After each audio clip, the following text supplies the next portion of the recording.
Hola a todos y bienvenidos a un nuevo vídeo de esta sección en nuestra epopeya a través de la historia de la Tierra Media. Antes de comenzar os recomiendo encarecidamente ver los vídeos anteriores para poder seguir al detalle el hilo de la historia y comprender mejor los sucesos que están por llegar. Hoy escucharéis el relato de los principales eventos sucedidos durante la Segunda Edad del Sol, así que espero que disfrutéis del vídeo, lo apoyéis y lo compartáis si finalmente es de vuestro agrado.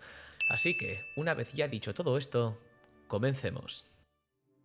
Recordemos que la Primera Edad termina con el fin de la Guerra de la Cólera, la derrota del Señor Oscuro Morgoth a manos del ejército de los Valar y el hundimiento de prácticamente la totalidad de la tierra de Beleriand a causa de la vastedad del conflicto. Así es como quedó pues la nueva orografía de la Tierra Media, y el único pedazo de terreno que quedó de la antigua Beleriand fue llamado Lindon a partir de entonces. 5 serían los principales reinos que se levantarían durante la Segunda Edad. El primero ya hemos dicho que fue Lindon, siendo Gil-galad su regente y el rey supremo de los Noldor. Con él también estaban Círdan, que fundó los puertos grises en el recién formado Golfo de Lune, Elrond, Galadriel y Celeborn. Como segundo reino destacado tenemos el del Gran Bosque Verde. Algunos de los elfos que habían vivido en el antiguo reino de Doriath del rey Thingol se fueron al este, donde se mezclaron con los elfos del Gran Bosque Verde y gobernaron sobre ellos. El rey que quedó en aquel reino se llamaba Orofer, cuyo hijo era Thranduil, quien a su vez fue padre de Legolas Hojaverde. Sobre el año 700 de esta Segunda Edad y presintiendo el mal que crecía en el este, Galadriel y Celeborn abandonaron Lindon para fundar el reino de Eregion junto a las Montañas Nubladas, quedando como vecinos de la ciudad enana de Khazad-dûm, es decir, las minas de Moria. Y aunque el reino de Khazad-dûm ya existía en los albores de la Primera Edad, siendo Durin I el Inmortal su fundador, fue repoblado al comienzo de esta Segunda Edad por muchos de los enanos que pertenecieron a los antiguos reinos de Belegost y Nogrod. Y el quinto reino fue Lórien, situado en el otro extremo de las Montañas Nubladas, el cual inicialmente estuvo poblado por los elfos Nandor que habían abandonado a los Eldar durante la Gran Marcha desde el Cuivienen, y más adelante el reino sería regentado por Galadriel y Celeborn. No obstante, hay varias versiones en los escritos de Tolkien en lo referente a los movimientos de Galadriel y Celeborn en esta Segunda Edad, así que para simplificarlo diremos que en primera instancia Galadriel y Celeborn gobernaron Eregion, pero terminaron yéndose al reino de Lórien por la presencia y presión de Anatar, que no era otro que Sauron disfrazado. Así pues, tras la partida de Galadriel y Celeborn hacia Lórien, el reino de Eregion fue regentado por Celebrimbor, un poderoso herrero noldo, nieto del legendario Fëanor y protagonista de gran relevancia en esta edad. Por otro lado, recordaréis que al fin de la Primera Edad, los Valar levantaron la isla de Númenor como recompensa para los hombres que ayudaron a combatir a Morgoth en la Guerra de la Cólera, siendo Elros, hijo de Eärendil y hermano de Elrond, su primer rey, conocido como Elros Tarminyatur, en idioma Quenya el primero y más elevado, llegando a vivir hasta los 500 años de edad. Así pues, los númenoreanos fueron bendecidos con una larga vida y se convirtieron en virtuosos guerreros y marineros, pero por decreto de los Valar tuvieron prohibido navegar hacia el oeste, hacia Valinor, pues temían que un día los hombres desearan su inmortalidad y se alzaran contra ellos. Aunque durante largo tiempo mantuvieron buenas relaciones pacíficas con los elfos Noldor de Tol Eressëa, elfos que a menudo iban a Númenor a visitarlos y les entregaban frecuentemente regalos y otros presentes. Y el más importante de todos ellos fue un fruto de Celeborn, el árbol de Tol Eressëa, nacido de Galacilion, árbol que a su vez fue hecho a semejanza de Telperion, uno de los dos grandes árboles de Yavanna. Aquel fruto fue plantado en el patio del rey, en el palacio de Arménelos, y de él creció el árbol blanco de Númenor, conocido como Nimloth, convirtiéndose en uno de los grandes símbolos de Númenor. Así pues, los siglos fueron pasando y los númenoreanos crecieron en sabiduría y poder. Viajaban a menudo a la Tierra Media, donde prestaban conocimiento a los hombres de menor linaje que allí vivían. Fue un tiempo de paz en el que se desarrollaron numerosas artes y ciencias, como las marítimas, las astronómicas o las médicas. Asimismo, fueron estableciendo distintos asentamientos en la Tierra Media, y pronto llegaron a tener una gran influencia y a gobernar un gran imperio costero que no conocía rival. Al principio, y cuando sus corazones aún no se corrompieron por la sombra, se volcaron hacia el este y se comprometieron de manera amistosa con los hombres de la Tierra Media, para enseñarles y formarles en sus artes y ciencias, pero con el tiempo, ya avanzada la Segunda Edad, la codicia, el orgullo y la sombra irían creciendo en sus corazones. Un poco más adelante retomaremos los motivos de la creciente sombra que se fue instaurando en Númenor y el terrible desenlace que desencadenaría en sus actos. Porque así como la dicha de Númenor fue especialmente próspera durante los primeros siglos de la Segunda Edad, en la Tierra Media una sombra iba creciendo y ganando poder. Como recordaréis, Sauron había quedado libre al fin de la Primera Edad, huyó tras concluir la Guerra de la Cólera y rehusó el ir a Valinor a responder por sus actos, por lo que se escondió en la Tierra Media y en el año 1000 de esta Segunda Edad se estableció en Mordor, donde asentaría su fortaleza, comenzaría la construcción de Barad-dûr y dispondría todo según sus planes y designios. El fin último del Señor Oscuro era controlar y destruir a los elfos, ya que eran la raza más poderosa de todas. Así pues, buscó ganarse su favor bajo una nueva y bella apariencia, haciéndose llamar Anatar, el Señor de los Dones. Primero fue al norte, a los dominios del Rey Supremo Gil-galad, a ofrecer paz, ayuda y consejo, diciendo ser un enviado de los Valar, porque de hecho Sauron conocía los designios de los Valar de enviar seres angelicales para ayudar a los elfos, los que más tarde serían los Istari,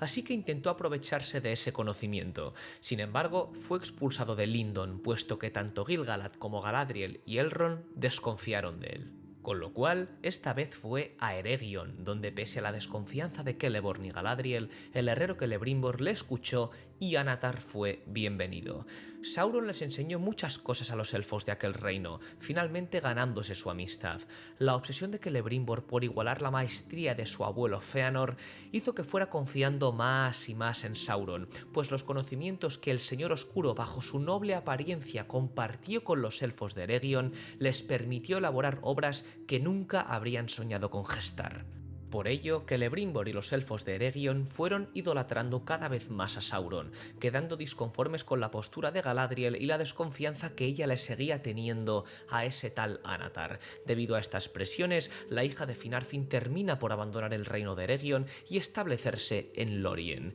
Liberados pues de la disconformidad de Galadriel, los herreros de Eregion y Sauron comienzan a trabajar duramente y sin descanso, hasta que finalmente, en el cenit de su maestría, en el año 1500 de la Segunda Edad, comienzan la forja de los anillos de poder. Unos años más tarde, como fruto de la experiencia ganada en la forja de los anillos predecesores, Celebrimbor forja los tres grandes anillos élficos, Vilya, Nenya y Narya. En cuanto a Vilya, el anillo azul tenía el poder de embellecer el lugar donde vivía su portador y era capaz de curar las heridas causadas por el mal en la Tierra Media. Paréntesis, esto explica cómo Elrond fue capaz de curar a Frodo de la herida infligida por el rey brujo con la daga de Morgul. Nenya, el anillo blanco, el cual era capaz de preservar las cosas sin mancha ni deterioro. Paréntesis, esto explica por qué Galadriel tenía el poder de mantener el reino de Lothlórien esplendoroso durante la Tercera Edad, y por qué el tiempo parecía no discurrir de la misma manera que en el resto de la Tierra Media. Y Narya, el anillo rojo, cuyo poder era el de encender los corazones de las personas para que realizaran actos heroicos más allá de lo que pudieran alcanzar por sí mismos. Paréntesis, esto explica por qué Gandalf, quien fue su portador tras Círdan, era capaz de infligir coraje, esperanza y valentía en los demás. Así pues, varios fueron los anillos forjados con la ayuda de Sauron, que posteriormente pasarían a pertenecer a los hombres y a los enanos, pero los tres y más poderosos anillos fueron forjados únicamente por Celebrimbor, los cuales llegarían a manos de los elfos. Pero todos ellos fueron engañados. Pues otro anillo más fue forjado. En la tierra de Mordor, en los fuegos del Monte del Destino, el Señor Oscuro Sauron forjó en secreto el anillo regente para controlar a todos los demás. En ese anillo descargó toda su crueldad, su malicia y su voluntad para dominar todo tipo de vida. Un anillo para gobernarlos a todos. Inmediatamente después de que Sauron se pusiera el anillo único y pronunciara su hechizo de dominio para someter a los demás, Celebrimbor sintió su traición desde Eregion y corrió en busca de Galadriel para pedirle consejo. Ella, en su sabiduría, le aconsejó que escondiera los anillos, y así fue que Celebrimbor le confiaría a Galadriel a Nenya el anillo blanco, y a Gil-galad le confiaría a Bilya el anillo azul y a Narya el anillo rojo, que este último pasaría a manos de Círdan. Y fue tras darse cuenta de que había sido descubierto y que Celebrimbor había entregado y escondido los demás anillos, que Anatar pasaría a declararse abiertamente como Sauron y Señor Oscuro, tomando una nueva apariencia terrorífica y declarando la guerra a los elfos, una guerra conocida como la Guerra de Eriador, o la guerra entre los elfos y Sauron. Así fue que tras concentrar una gran fuerza durante 2 años, finalmente en el 1695 de la Segunda Edad, con el objetivo de recuperar los anillos de poder, el Señor Oscuro avanzó sobre Calenardon para invadir Eriador. En ese momento Gil-galad toma 2 decisiones.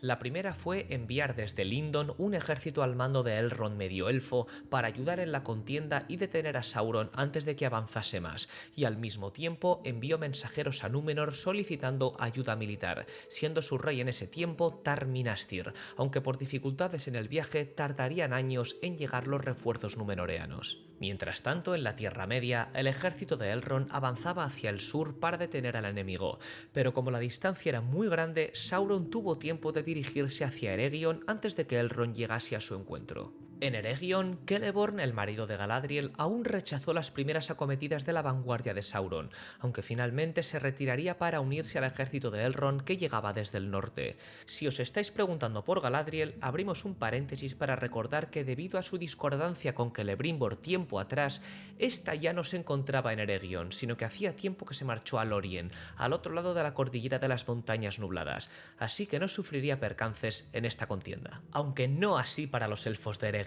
ya que Sauron terminaría por adentrarse en el reino, devastarlo por completo, tomar la casa de los herreros y tras una admirable defensa de Celebrimbor, capturar al Alto Elfo. Sauron se había hecho con los 9 anillos, pero los 7 y los 3 estaban en paradero desconocido, así que atormentó y torturó a Celebrimbor, obligándole a hablar, hasta que confesó dónde se encontraban los 7, pero de los 3 no dijo una palabra, aunque no hizo falta, ya que el Señor Oscuro intuyó que se encontrarían en poder de los más importantes señores elfos, es decir, Gil-galad y Galadriel. Así que, no necesitando ya pues más información de Celebrimbor, Sauron, en un acto de crueldad y terror, le mató sin piedad, empalándolo en una pica y utilizando su cadáver como estandarte atravesado por las flechas de sus orcos. Un lamentable final para el nieto del poderoso Fëanor. Sauron pues volvió a la batalla, encarando al ejército de Elrond formado por los elfos de Lindon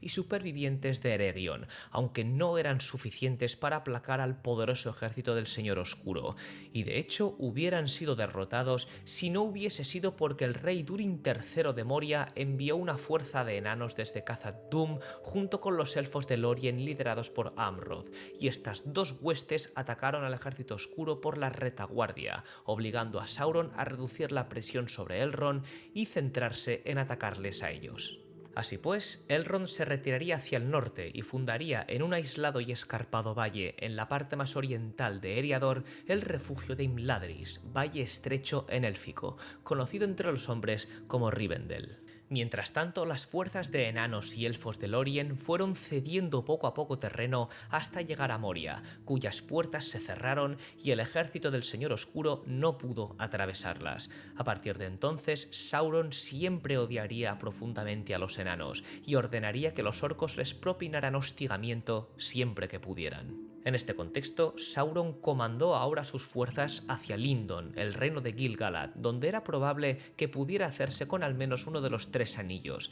Así fue que avanzó devastando la tierra de Eriador y todo a su paso. Sin embargo, su ejército había menguado en número, ya que dejó atrás un importante destacamento para ocuparse de Elrond en Imladris y evitar que éste le cogiera la retaguardia. Y fue pues en esta situación desesperante cuando al fin llegó la majestuosa poderosa flota de Númenor, en el 1700 de la Segunda Edad. La Gran Armada y los ejércitos del rey Tar-Minastir, comandados por el almirante Kiriatur, propinaron una serie de derrotas consecutivas a Sauron en diversos puntos clave de Eriador, obligando al Señor Oscuro a huir, escapando apenas con vida hacia Mordor. Muchos siglos pasarían sin que el Señor Oscuro se atreviera a alzar un dedo contra el oeste, aunque en su más profundo odio por la derrota sufrida cuando tenía la victoria en la palma de la mano, Sauron juraría venganza por la humillación recibida por los númenoreanos. En esta época, Sauron entregaría los 7 anillos a los enanos, y aunque no se indica de manera concisa qué señores enanos se les entregaron, es de suponer que como había 7 casas, un anillo se entregaría al señor de cada casa. Sin embargo, y pese a que usaron los anillos sin demora, debido al espíritu indomable de los enanos y que como raza habían sido concebidos para nunca doblegarse ni someterse a otra voluntad, los efectos de influencia y control del anillo único fueron inútiles, así que Sauron nunca pudo corromper ni esclavizar a los enanos. No así con los hombres. Sauron entregaría los 9 anillos a 9 reyes de los hombres, 3 de los cuales eran númenoreanos negros y uno era un hombre del este. En su tiempo, esos reyes fueron dichosos en poder, riqueza y gloria. Los anillos les dieron poderosas habilidades mágicas, así como la habilidad de influir en la voluntad de las personas, hasta que al final fueron cayendo bajo el dominio del anillo que llevaban y bajo la servidumbre del único, propiedad de Sauron, desvaneciéndose y volviéndose invisibles para siempre, y convirtiéndose en los Nazgûl, los espectros del anillo. Durante todo este periodo de la Segunda Edad, los númenoreanos fueron ganando poder, gloria y fuerza, hasta convertirse en una gigantesca e influyente fuerza militar. Sin embargo, la sombra de la codicia y el ansia de una vida aún más larga fue creciendo en su interior a la vez que su poder, hasta que finalmente una gran mayoría del pueblo se posicionaría en contra de los elfos, envidiosos de su inmortalidad, y comenzaron a renegar abiertamente de la prohibición de los Valar de viajar al oeste, naciendo el deseo de rebelarse contra su autoridad buscando la vida eterna, ya que creían que el vivir en esas tierras te proporcionaba la inmortalidad, cuando por supuesto no era así. Era la divinidad de los Valar lo que hacía esa tierra bendita y eterna, no al revés. Aquellos pues que apoyaron esta revolución y se posicionaron en contra de los Valar fueron llamados los hombres del rey, mientras que aquellos que permanecieron leales a los Valar y seguían siendo amigos de los elfos fueron llamados los fieles.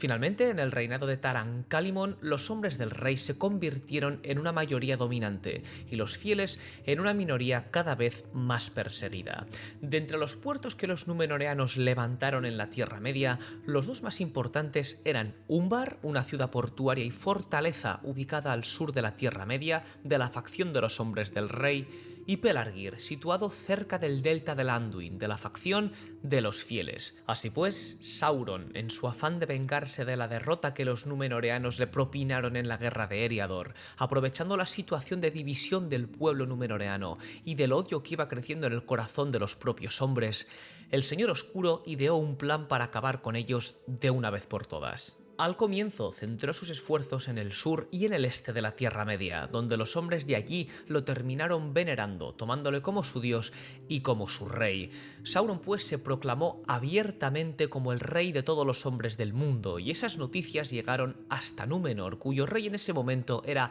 Ar-Pharazôn el Dorado, el cual se tomó esta declaración como un ultraje, y poniéndose él mismo a la cabeza, mandó un gigantesco ejército para someter a Sauron. La magnitud del ejército de Ar-Pharazôn es descomunal, y el Señor Oscuro era consciente de que las fuerzas númenoreanas eran inmensamente superiores, así que se rinde inmediatamente sin presentar batalla, finge humillarse delante del rey y se deja llevar preso a la misma isla de Númenor, hecho que por supuesto era parte de su plan y todo iba según sus designios. Porque de hecho Sauron era un espíritu maya y al tener más sabiduría que cualquier hombre mortal, este se aprovechó de las ansias de inmortalidad y poder de Ar-Pharazôn y terminó por corromper su mente, llevándole a cometer blasfemias y cultos a la oscuridad, convenciéndole para realizar sacrificios humanos a Melkor, haciéndoles olvidar el culto a Eru Ilúvatar, a cortar también el árbol blanco de Númenor y en última instancia sugerir atacar a los mismísimos Valar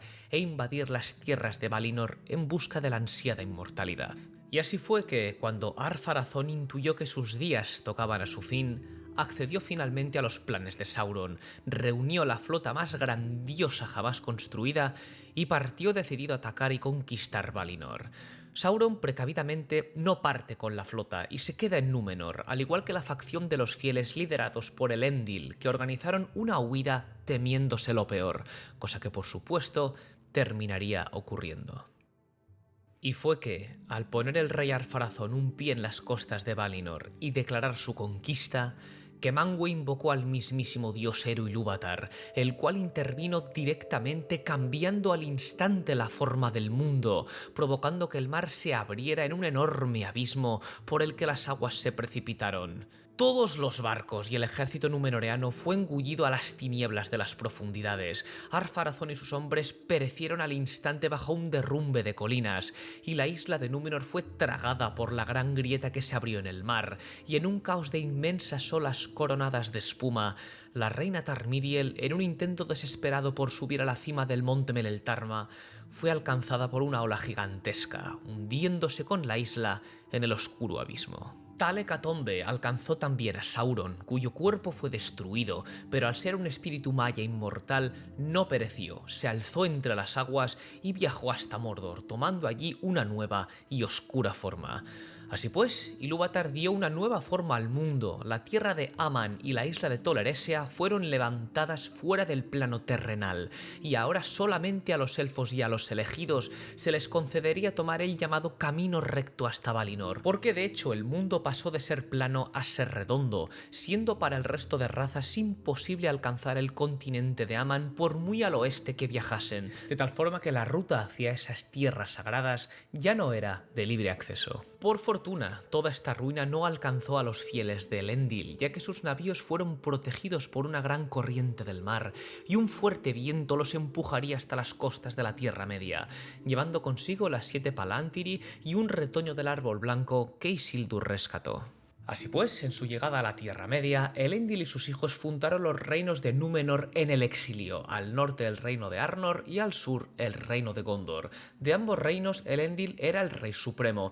y se ubicó en Arnor, pero del gobierno de Gondor estaban encargados sus hijos Isildur y Anarion. La capital de Arnor se estableció en la ciudad de Anúminas, mientras que la de Gondor quedó en la ciudad de Osgiliath. Al mismo tiempo, muchos de los hombres del rey que lograron huir del hundimiento de Númenor terminaron desembarcando en Umbar y rechazaron someterse al reinado de Elendil. Desde entonces se les conoció como los Númenoreanos Negros, los cuales se inclinarían hacia la piratería y terminarían mezclándose con los pueblos del sur, perdiendo gran parte de su linaje original. Y Sauron, por supuesto, irremediablemente terminaría arrastrándolos al mal y a la servidumbre. Por su parte, y al poco tiempo de su llegada, en el año 3320 de esta segunda edad, Isildur fundó la ciudad de Minas Ithil en la región de Ithilien, sobre una estribación de las montañas de la sombra en la frontera de Mordor, con el objetivo de controlar la entrada a las tierras del mal. Esta Minas Ithil efectivamente será la que en la tercera edad se la conocerá como Minas Morgul.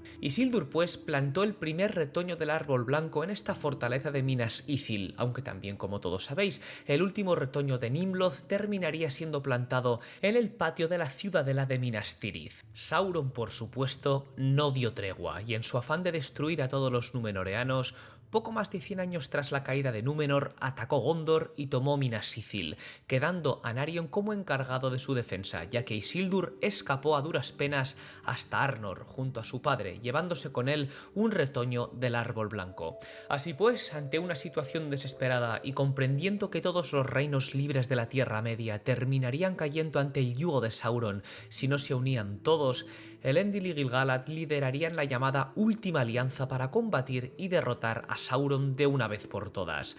La facción de los pueblos libres los representaban básicamente los elfos, los hombres y los enanos. La gran mayoría de los elfos eran de la rama de los Noldor, del reino de Lindon, conducidos especialmente por Gil-galad, Elrond y Círdan, pero también había elfos silvanos de Lothlórien y del Bosque Negro, a su vez principalmente dirigidos por Amdir y Orofer respectivamente. Los hombres eran los antiguos númenoreanos, ahora llamados Dúnedain, y señores de los reinos de Arnor y Gondor, liderados principalmente por Elendil, Isildur y Anarion. Y por último, los enanos de Khazad-dûm, bajo el mando de Durin IV, quienes se enrolaron bajo la divisa del rey Gil-galad de Lindon, ya que Durin IV no acudió a la batalla. Y en cuanto a la facción oscura, la representaban, por un lado, Sauron y su multitudinario ejército de orcos junto con los Nazgûl, y por otro, los hombres malignos y corrompidos, tanto los sureños del cercano Harad, también llamados Haradrim, como los númenoreanos negros de Umbar. Incluso también se unieron a las huestes de Sauron algunos enanos de las casas más orientales, quizás atraídos por el poder del Anillo Único. Es importante destacar que es en este tiempo también cuando, en la llamada de Isildur a los númenoreanos dispersos por Gondor para luchar en la Última Alianza, que los hombres que habitaban en las Montañas Blancas y que le habían jurado lealtad rompieron el juramento y fueron maldecidos por Isildur, pronunciando un juramento por el cual, hasta que él o uno de sus descendientes así lo decidiera, no podrían ser liberados, habiendo de vivir en un estado de no muerte permanente hasta acudir a combatir en la lucha contra Sauron. A pesar de ello, estos hombres terminaron por esconderse y no acudir a la llamada de Isildur, condenados a vagar sin descanso hasta que la profecía se cumplió muchos miles de años después de la mano de su descendiente Aragorn. Y así fue que, una vez reunidas y llegadas las tropas de la Última Alianza Mordor, la primera y principal batalla fue la batalla de Dagorlad, donde los primeros en entrar en combate fueron los elfos silvanos, y aunque eran muy numerosos, estaban muy mal equipados, con lo cual muchos murieron, fueron rechazados y empujados hacia las Ciénagas de los Muertos, donde fueron masacrados. Allí, por cierto, cayó Amdir, rey del bosque de Lothlórien. Pese a ello, el ejército de Sauron fue derrotado, porque los elfos aún eran poderosos en esos días, y los númenoreanos fuertes, fieros y llenos de coraje, y las huestes de Sauron terminarían replegándose al interior de Mordor. Aunque lamentablemente, en la persecución, el rey Orofer del Gran Bosque Verde, como se dice, avanzó a la cabeza de sus más bravos guerreros, antes de que Gil-galad alcanzara a dar la señal de ataque, y por supuesto esta imprudencia fue su perdición, cayendo en combate y tomando su hijo Thranduil el mando de las fuerzas silvanas supervivientes. Finalmente, el ejército de la Última Alianza penetró en Mordor y comenzó el llamado Sitio de Barad-dûr, un asedio que duraría 7 largos años y la que se considera la mayor batalla de toda esta Segunda Edad. El sitio abarcaba toda la planicie que rodeaba la fortaleza del Señor Oscuro, incluidas las laderas del Orodruin, donde Sauron había forjado el Anillo Único y donde había conexión con Barad-dûr a través de un puente de hierro, por el que Sauron podría huir, aunque los ejércitos de los pueblos libres se asentaron en todos los flancos en una intensa presión al enemigo. Muchas veces atacaron, pero en todas fueron rechazados, puesto que Barad-dûr era inexpugnable. Estaba construido con dura roca y protegida por el poder del anillo, y era la mayor construcción habida en la Tierra Media desde Angband, y fue en una de estas acciones cuando Anarion, el hermano de Isildur, encontró la muerte en la planicie del Valle de Gorgoroth. Al final, el asedio era tan intenso que el mismo Sauron se vio obligado a salir, enfrentándose al mismo tiempo a Gil-galad, Elendil, Isildur, Elrond y Círdan. Al contrario que en las películas, Gil-galad y Elendil perecieron al mismo tiempo que dieron muerte al propio Sauron, muriendo pues los tres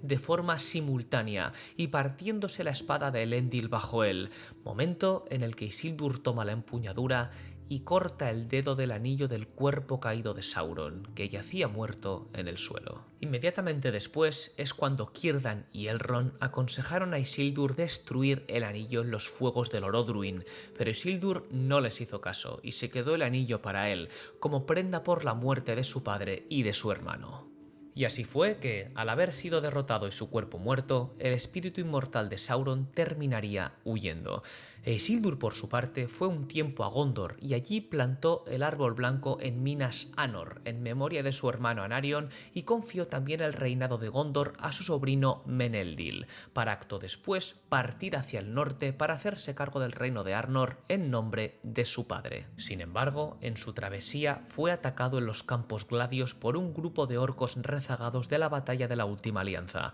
en lo que se llamó el desastre de los Campos Gladios. Los orcos allí mataron a 3 de los hijos de Isildur, y este, tras ponerse el anillo sabiendo que lo haría invisible, se arrojó al río Anduin. Y fue en ese instante cuando el anillo se tomó su venganza, se deslizó por su dedo, se escapó de sus manos y traicionó a Isildur, hasta llevarlo a la muerte.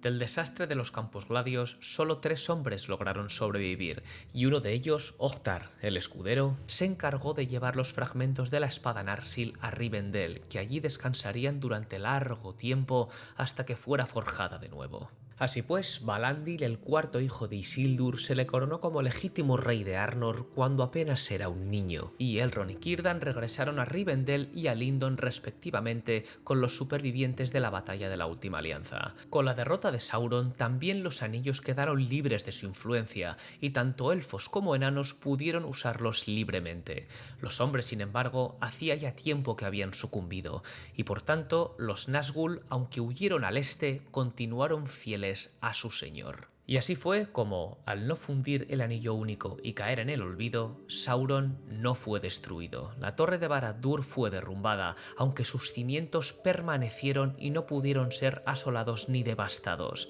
La tierra de Mordor fue vigilada desde el exterior, pero no desde el interior, y el mal esperaría pacientemente para resurgir una vez más y volver a alzarse cuando se diera la ocasión.